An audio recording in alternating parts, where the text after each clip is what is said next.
Hi again, it's Riikka Kovasin here with another video for the stamp play trio for Seth Apter Creative Team.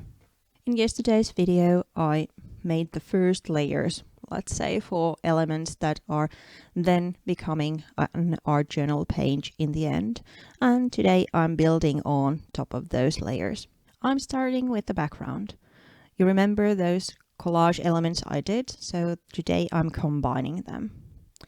My background is a monoprinted white cardstock, which I made cleaning my plate from making those tissue papers earlier. So first I'm taking the stamped tissue paper.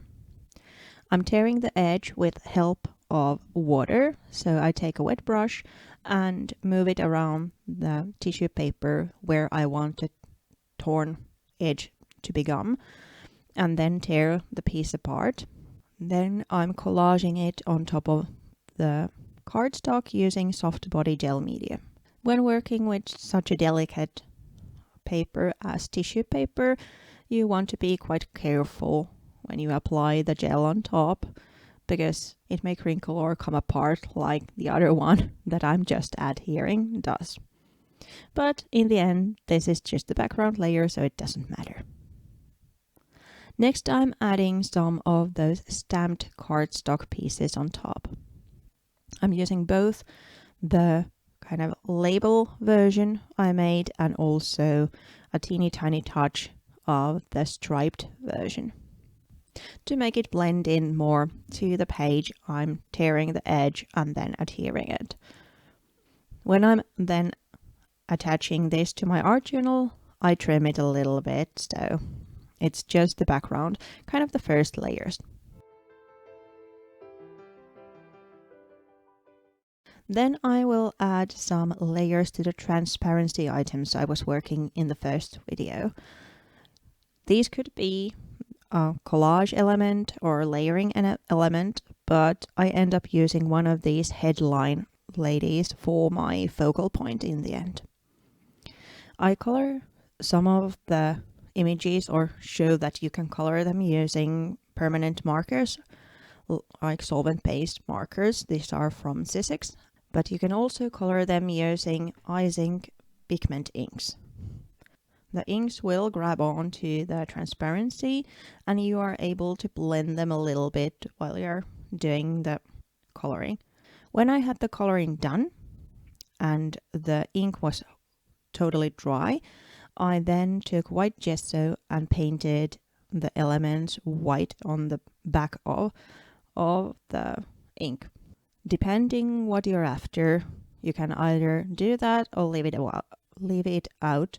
If you want translucent embellishments for your background or layering, then naturally don't put the opaque gesso in there and use the markers rather than the pigment inks. But to me, those white areas kind of make the other colors sing.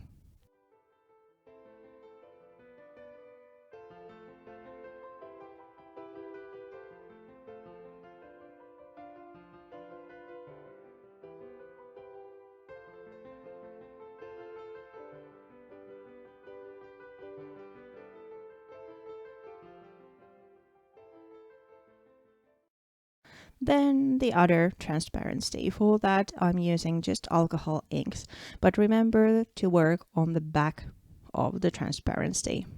After doing some layers with the ink, I then take a stencil. This one is the ATC mix-up stencil, and apply some white gesso to the background.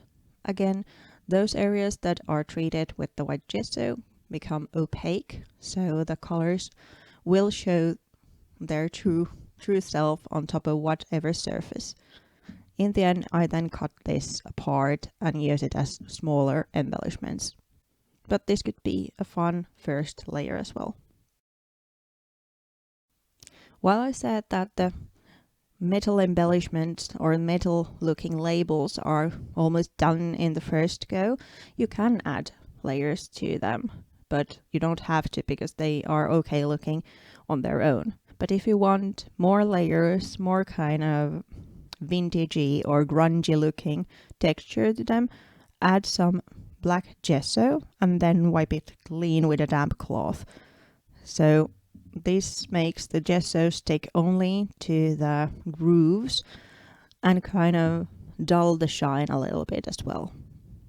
Again, if you then want more shine, then take a golden or metallic colored wax and add that on top. So it's all about what you're after, what kind of look. Thanks again for watching. Please be back tomorrow to see the process video of the finished art journal page with these elements. Bye bye!